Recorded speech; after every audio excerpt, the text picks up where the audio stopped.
بسم اللہ الرحمن الرحیم۔ السلام علیکم۔ ایک شخص جنگل میں راستہ بھول گیا تھا۔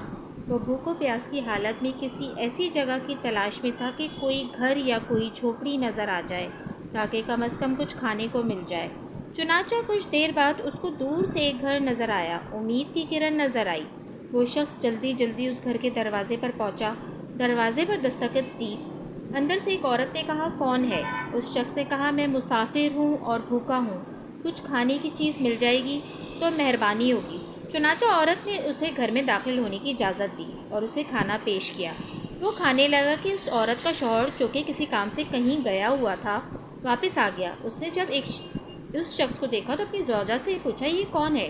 اس نے بتایا کہ ایسے ایسے آیا ہے اور حاجت مند تھا، میں نے اس کو کھانا کھلانے کے لیے یہاں پر رکنے کی اجازت دی ہے۔ چنانچہ اس شخص نے کہا، یہ کون ہوتا ہے جو ہمارے ہاں سے کچھ کھائے؟ چنانچہ اس نے مسافر کو ذلیل کرنے کے بعد گھر سے نکال دیا۔ وہ پھر جنگل میں کسی دوسرے سہارے کی تلاش میں چلنے لگا۔ کچھ ہی دیر بعد اسے ویسا ہی دوسرا گھر نظر آیا۔ چنانچہ اس نے وہاں پر آواز لگائی، مسافر ہوں، اللہ تعالیٰ کی رضا کے لیے کچھ کھانا کھلا دیں۔ وہاں سے بھی ایک عورت نکلی۔ اس نے اس شخص کو ذلیل و خوار کر کے کہا کہ جاؤ یہاں سے، ہم کیوں دیں تمہیں؟ کچھ وہ مسافر شرمندہ ہوا اور مایوس ہو کر جانے لگا کہ اس عورت کا شوہر آ گیا۔ اس نے اپنی زوجہ سے پوچھا، یہ کون ہے اور کیا کہہ رہا تھا؟ عورت نے کہا کہ ایسے ایسے کہہ رہا تھا۔ میں نے کہا جاؤ، اور پھر ہم کیوں کھلائیں کسی کو؟ یہ سن کر شوہر نے اس مسافر کو واپس بلایا، گھر میں بٹھایا، کھانا کھلایا۔ وہ مسافر بہت حیران ہوا۔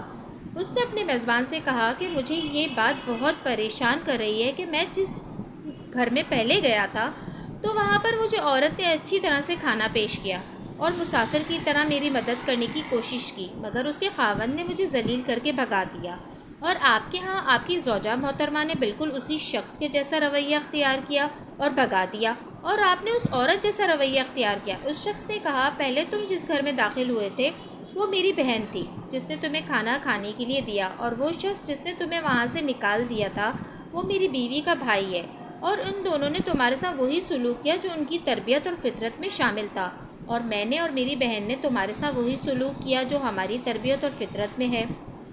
اس حکایت سے یہ بات معلوم ہوئی کہ ہم اپنے گھر سے اصل ادب و احترام سیکھتے ہیں، جو ہمارے گھر کا کلچر ہوتا ہے۔ اگر گھر میں بچوں کو ادب و احترام، حسن سلوک، صلہ رحمی، درگزر، احسان و قربانی اور نیکی کرنا سکھایا جائے تو عین ممکن ہے کہ بڑے ہو کر یہ بچے وہی کریں گے جو ان کو کرنا سکھایا گیا ہے۔ جزاک اللہ۔ اگر آپ کو میری یہ ویڈیو پسند آئی ہے تو پلیز میرے چینل کو سبسکرائب کرنا نہ بھولیے گا۔